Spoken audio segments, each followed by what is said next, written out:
Hello and welcome to mechanical academy. आज का हमारा टॉपिक है shear stress distribution in various cross sections and relation between tau max and tau average, यानी कि maximum shear stress and average shear stress के बीच में क्या क्या रिलेशन है फॉर वेरियस क्रॉस सेक्शंस, इसके बारे में हम डिस्कस करेंगे। क्रॉस सेक्शन के समझेंगे कि किस क्रॉस सेक्शन के बारे में बात हो रही है। तो चलो स्टार्ट करें। इससे पहले एक प्यारा सा कोट है आपके लिए। Success is a state of mind. If you want success, start thinking of yourself as a success. हमेशा की तरह मैं आपसे पूछूंगा एक क्वेश्चन और इसका आंसर मैं दूंगा आपके वीडियो के एंड पे। देखिए क्वेश्चन क्या है। In an I section of a beam subjected to transverse shear force the maximum shear stress is developed at. ठीक है, आई सेक्शन पे मैक्सिमम शियर स्ट्रेस कहाँ पर डेवलप होता है ये पूछा गया आपसे। तो आपका चार ऑप्शन क्या क्या है। The bottom edge of the top flange. Flange किसको बोलते हैं? This portion are known as the flange and this portion is known as web. तो चलिए ऑप्शन क्या क्या देखिए। The bottom edge of the top flange, the top edge of the top flange, the centre of the web और the upper edge of the bottom flange. Try to attempt it. इसका answer मैं आपको दूंगा video के and पे। तो जब हम बात कर रहे हैं वेरियस क्रॉस सेक्शन की, तो पहले तो ये समझ लेते हैं कि किस क्रॉस सेक्शन के बारे में बात हो रहा है। Suppose this is a shaft and this is a longitudinal axis, suppose say X axis, this is suppose say y axis and this is suppose z axis. all these axes are mutually perpendicular. x axis जो है ना यहाँ पर, जिसको बोलते हैं longitudinal axis, यानी कि along the direction of shaft। ठीक है, जो एक्सिस होता है उसको हम लोग क्या बोलते हैं? along the direction of length। अगर कोई एक्सिस हम लोग क्या बोलते हैं? Longitudinal axis. उनके अलावा जो दो और एक्सिस होते हैं ना परपेंडिकुलर डायरेक्शन पे, वी से देम आइदर लेटरल एक्सिस या फिर ट्रांसवर्स एक्सिस। ठीक है, लेटरल डायरेक्शन या ट्रांसवर्स डायरेक्शन बोल लो, या फिर लेटरल एक्सिस या ट्रांसवर्स एक्सिस भी हम लोग इसी को बोलते हैं। Same for Z axis also, lateral axis या फिर ट्रांसवर्स एक्सिस भी हम लोग इसी को ही बोलते हैं। तो जो शियर फोर्स होता है ना, इसके बारे में आप अवेयर होंगे। शियर फोर्स क्या होता है, बहुत बेसिक टर्म है। ये हमेशा पैरेलल होता है ट्रांसवर्स एक्सिस के या फिर लेटरल एक्सिस के। ठीक है, ये हमेशा पैरेलल होता है ट्रांसवर्स एक्सिस के या फिर लेटरल एक्सिस के, and it is always perpendicular to the longitudinal axis. shear force is always perpendicular to the longitudinal axis। तो चलिए आगे बढ़ते हैं, स्टार्ट करते हैं। इन्हीं क्रॉस सेक्शन की बात होगी। जो यहाँ पर जो क्रॉस सेक्शन एरिया होगा ना, इसको हम डिफरेंट क्रॉस सेक्शन चेंज करने से टाउ मैक्स और टाउ एवरेज के बीच में क्या रिलेशन होता है, यही हम देखेंगे इस पूरे वीडियो में।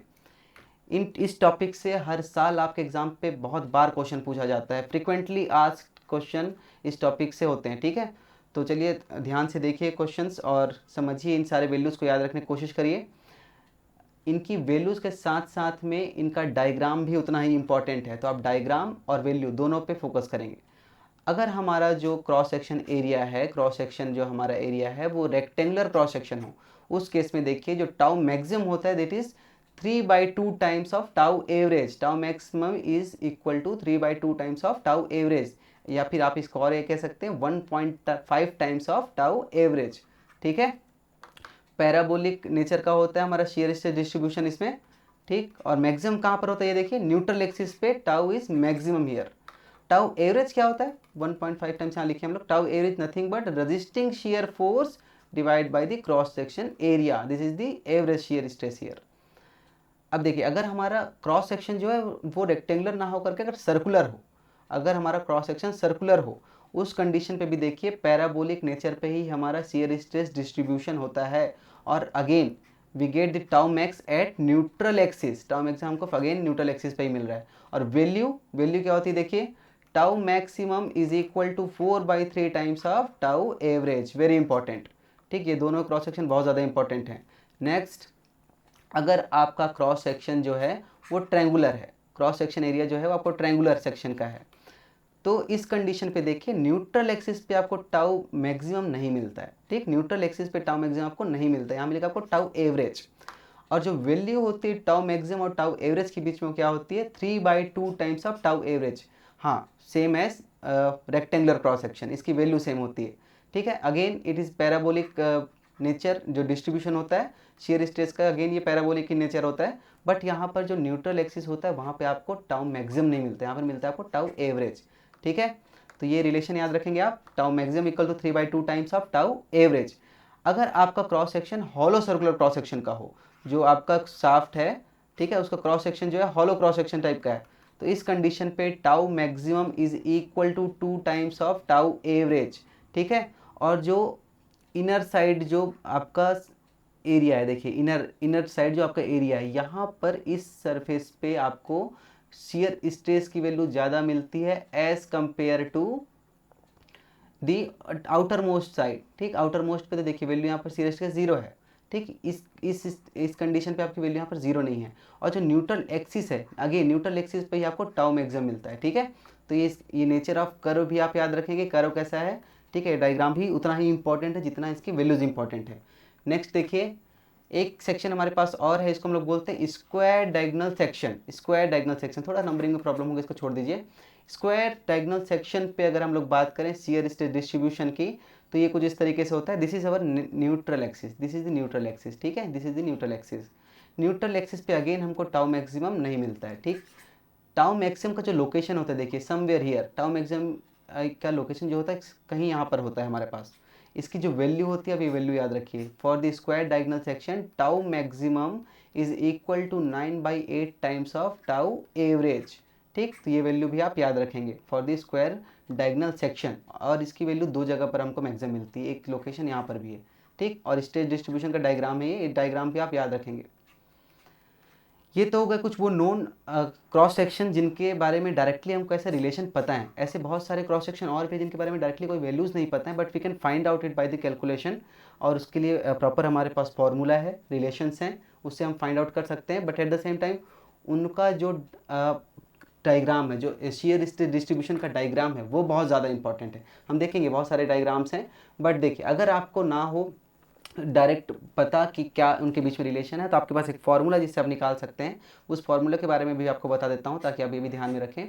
Suppose this is our shaft and this is any haphazard cross section area, ठीक है, जिसके बारे में आपको नहीं पता, चाहे कोई सा भी एरिया हो। और आपको यहाँ पर किसी एक लोकेशन पे बोल दिया जाए कि सपोज मान के चलिए आपको इस लोकेशन पे शियर स्ट्रेस की वैल्यू निकालनी है कि टाउ की वैल्यू कितनी होगी, हमको ये फाइंड आउट करना है। तो ऐसे कंडीशन पे आप क्या करते हैं, देखिए ऐसे कंडीशन पे हम क्या करते हैं, जिस भी पॉइंट पे हमको निकालना होता है उसके आउटर मोस्ट डायरेक्शन के एरिया का हम सेलेक्ट करते हैं। इस पॉइंट का सपोज लोकेशन न्यूट्रल एक्सिस से है वाई, आउटर मोस्ट सरफेस का अगर लोकेशन हमारा है वाई डैश, सपोज से वाई डैश, और इसके साथ में ही देखिए इसका जो विड्थ है, इसका जो विड्थ है इसको हम बोल रहे हैं बी, ठीक। इस लोकेशन का जो विड्थ है वो बी है। सपोज इसी लोकेशन में हमको टाउ फाइंड आउट करना है। और यहाँ पर हम एक छोटा सा स्ट्रिप ले लेते हैं, एक स्ट्रिप ले लेते हैं जिसका विड्थ होगा डी वाई, ठीक। तो हमारे पास क्या रिलेशन होता है निकालने का, टाउ यानी कि shear stress into b width is equal to shear force divided by moment of inertia, no doubt area moment of inertia, and multiplied by integration of y into d a, ठीक है, with limit y to y1। इस relation को use करके आप किसी भी cross section area का shear stress निकाल सकते हैं at any location for any cross section. देखिए अगर आपके पास ऐसा सेक्शन होता, हॉलो रेक्टेंगुलर सेक्शन अगर आपके पास होता, ठीक है, तो again we get the tau maximum at the neutral axis. और इसका जो शियर डिस्ट्रीब्यूशन डायग्राम का नेचर है कुछ इस तरीके से है, इसको आप नोट करके रखिए, अगर आ गया एग्जाम पे तो आपको बनना चाहिए। आई सेक्शन की अगर हम लोग बात करें, वेरी इंपॉर्टेंट, आई सेक्शन के बारे में बहुत बार आपके एग्जाम में पूछता है, ठीक है। अगर आई सेक्शन की बात करें तो देखिए इस पोर्शन को बोलते हैं हम लोग क्या, फ्लेंज। इस पोर्शन को बोला जाता है फ्लेंज, इस पोर्शन को ही बोलते हैं flange. This is known as the web, this is known as the web. तो इसका जो वेब का हिस्सा होता है ना, उसके मिड पे, एट द मिड यानी कि सेंटर ऑफ द वेब पे आपको क्या मिलता है, टाउ मैक्सिमम मिलता है।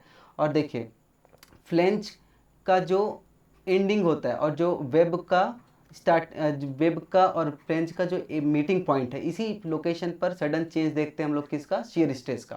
तो ये डायग्राम बहुत ज़्यादा इंपॉर्टेंट है, इसको आप याद रखिए।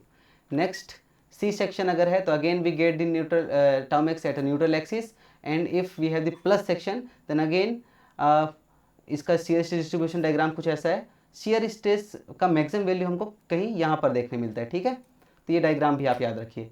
ऐसे ही एच सेक्शन पे के टाइम पे भी है, न्यूट्रल एक्सिस पे आपको टाउ मैक्स नहीं मिलेगा, टाउ मैक्स कुछ शिफ्टेड जगह पर आपको मिलेगा, शिफ्टेड लोकेशन पर मिलेगा। शियर स्ट्रेस डिस्ट्रीब्यूशन डायग्राम भी आप ध्यान में रखिए कि कैसा होता है। टी सेक्शन की अगर हम लोग बात करें तो again we get the tau maximum at the neutral axis, tau maximum को अगेन न्यूट्रल एक्सिस पे ही मिलता है। आप वापस आते हैं अपने क्वेश्चन पे, तो अभी मैंने आपको थोड़ी देर पहले डिस्कस किया, तो आंसर आप समझ ही गए होंगे कहाँ पर होता है। It is correct answer is point number 3, ठीक, the centre of the wave, ठीक, सेंटर ऑफ द वेव पे आपको क्या मिलता है, टाउ मैक्सिमम।